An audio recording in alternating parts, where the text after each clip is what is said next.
Apakah amalan supaya tidak bangun dia dalam di padang mahsyar di akhirat nanti telanjang? Dia tak boleh telanjang di akhirat. Akhirat nanti bangun telanjang.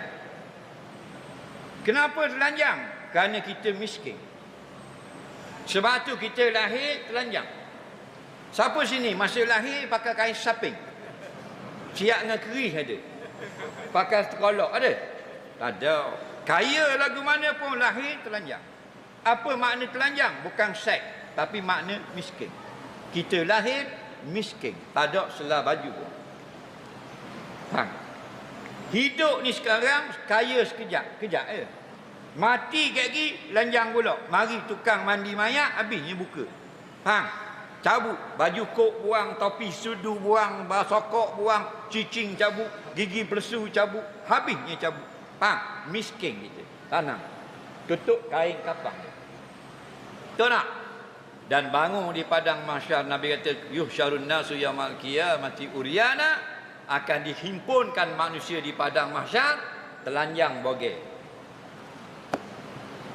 Kata Aisyah, dah kalau gitu isteri Nabi, dah kalau bangun lanjang malu lah kita, oh, ya Rasulullah, malu lah kita, mu tengok aku tengok mu. Betul tak? Dah lanjang. Betul tak? Isteri Nabi kata malu lah. Nak? Oh malu lah kita. Nak? Nabi kata dok. Orang tak cara dah. Kerana pada hari itu orang tersangat takut dengan kemurkaan Allah. Faham? Macam rumah terbakar. Kalau rumah terbakar, orang kejut tengok terbakar dah rumah. Orang pakai kain dulu ke terjun lalu? Dia tidur pakai kain pelekat, luar dalam tak pakai. Faham? Tidur pukul 10 malam. Pukul 12 cabut habis dah kain pelekat. Faham?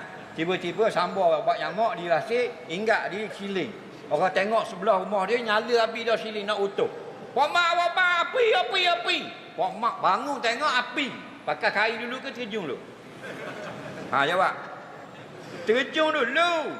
Faham? Tak sedar lanjang. Sedar lepas interview dengan TV3. Rasa sejuk Angry Bird. Tengok bawah. Kiu. Nampak? Itu hari kiamat. Takutnya pada kemurkaan Allah. Tak perasan lanjang bogel lagi. Biarlah dah dia tanya, dak amalan apa tak boleh lanjang? Ada amalan. 4 golongan bangun padang mahsyar tidak telanjang, ada baju. Nombor 1 para nabi, para rasul. Faham? Kerana hadis sahih nabi-nabi bangun dari kubur, malaikat bawa datang baju dari syurga pakai. Okey. Nombor 2 orang yang mati syahid, dia akan pakai